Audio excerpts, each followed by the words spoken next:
আমরা জানি গণতন্ত্র হারাম, কিন্তু ইসলামী দলকে ক্ষমতায় আনার জন্য ভোট দেওয়া জায়েজ হবে কিনা? আপনার রাষ্ট্র কারা পরিচালনা করবে এটা তো আপনার নির্ধারণ করে দেওয়ার দায়িত্ব আছে। আপনার রাষ্ট্র কারা পরিচালনা করবে? সাহাবায়ে কেরামদের যুগে কি হয়েছে? সাহাবায়ে কেরামদের যুগে বায়াত নেওয়া হতো। আবু বকরের কাছে বায়াত করেছেন, ওমরের কাছে বায়াত করেছেন, আবু বকরের কাছে বায়াত করেছেন ওমর রাদিয়াল্লাহু তাআলা আনহু।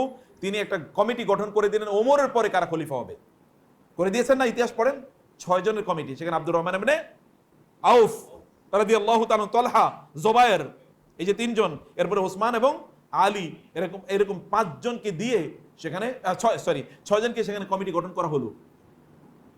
এই 6 জনের দায়িত্ব ছিল পরবর্তী খলিফা নির্ধারণ করা। এরা মানুষের কাছে গিয়েছেন, জিজ্ঞেস করেছেন, অধিকাংশ ভোট দিয়েছে কার পক্ষে?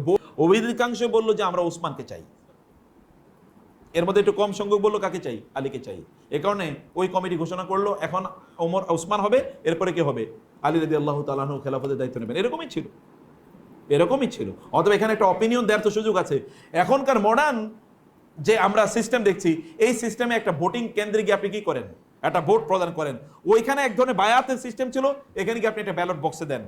এইখানে এই ভোটিং সিস্টেমে কোনো প্রবলেম নাই। মূল প্রবলেমটা হলো ডেমোক্রেসিতে। মূল প্রবলেমটা কোথায়? ডেমোক্রেসিতে প্রবলেমটা কেটে বুঝতে হবে।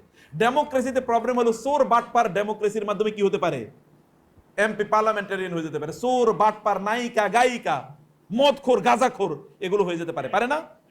এবং তাই হয়েছে। গায়িকা, নর্তকীরা কি আমাদের আইন তৈরি করে নাই? নর্তকীদের পেছনে প্রত্যেকটা আপনার পার্লামেন্টারিয়ান সেশনে লক্ষ লক্ষ টাকা খরচ হয় নাই? এ টাকা কারা দিয়েছে? আমি দিয়েছি, আপনি দিয়েছেন। কোনো না কোনো ভাবে জুলুম করে আমাদের কাছ থেকে টাকা নেওয়া হয়েছে। অথচ এদেরকে নর্তকী থেকে লালন পালন করা হয়েছে। একটা হচ্ছে গণতন্ত্রের মূল প্রবলেমটা হলো গণতন্ত্রের চোর, বাটপার, ধোঁকাবাজ, মদখোর, গাঁজাখোর অথবা ধর নাস্তিক, এগুলো পর্যন্ত কি তারা নির্বাচিত হয়ে গিয়ে আপনার আইন তৈরি করবে। এইটা হলো মূল প্রবলেম। তাইলে এই প্রবলেম থেকে বাঁচার উপায় কি? বাঁচার উপায় হলো আপনি খেলাপথে যাবেন। খেলাপথে যাবেন কিভাবে? আপনি খেলাপথে যাওয়ার জন্য আপনাকে রাস্তা তৈরি করতে হবে।